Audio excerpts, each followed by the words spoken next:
good friend absolute value is back. Let's look at what he does when we're talking about inequalities. We're going to jump in with examples like we typically do on these things. This is not going to be hard. In fact, we're going to do just like two examples. Basically, what ends up happening when we have, inequalities with absolute value is it essentially turns a basic inequality into a compound inequality, really, is what basically happens, right? So just like whenever we're doing a equation with absolute value, first thing you got to do is solve for the absolute value, which is done, right? And then the second thing is you got to split it into two separate inequalities in this case instead of equations, right? And so we'd split this into the positive version. So m plus 2 is less than 12.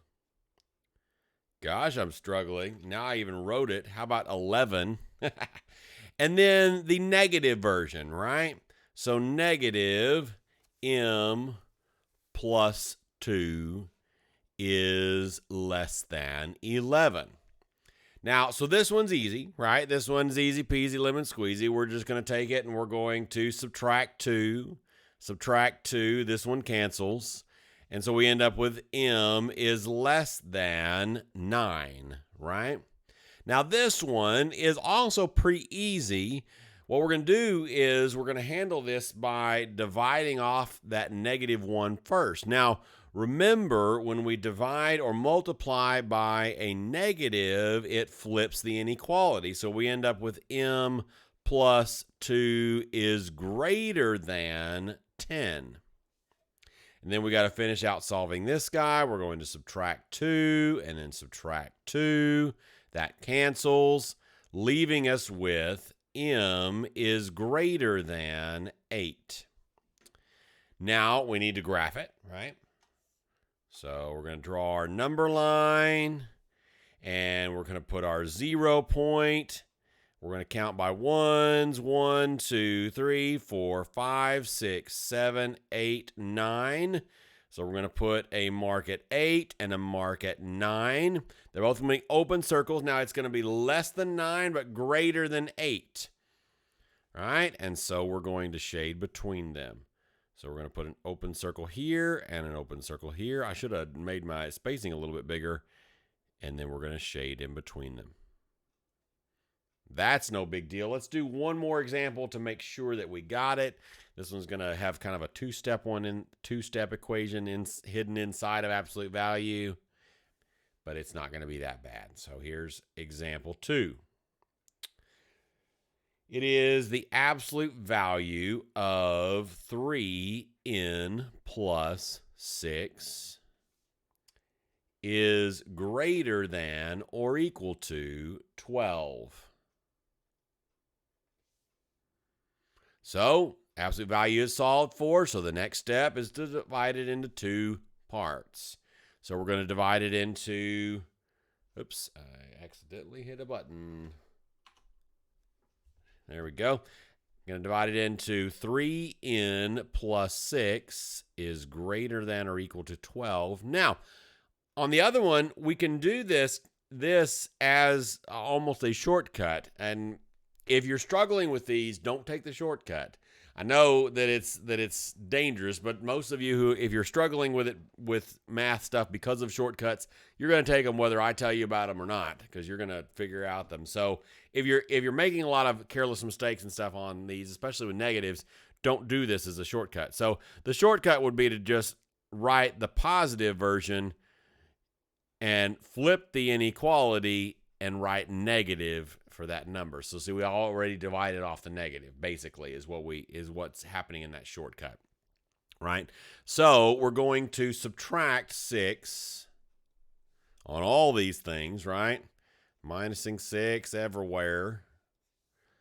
And we're left with 3 n's on this side. 3n is greater than or equal to 6. And then 3n is less than or equal to negative 18. right?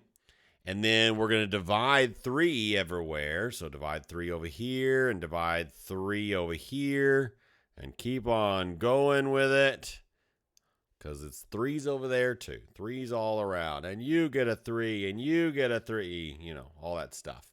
You know, I've never watched I don't feel like I've even ever watched a clip of Oprah.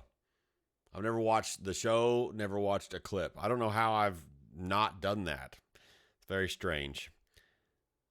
6 divided by 3 is 2. Didn't watch much daytime TV, I guess.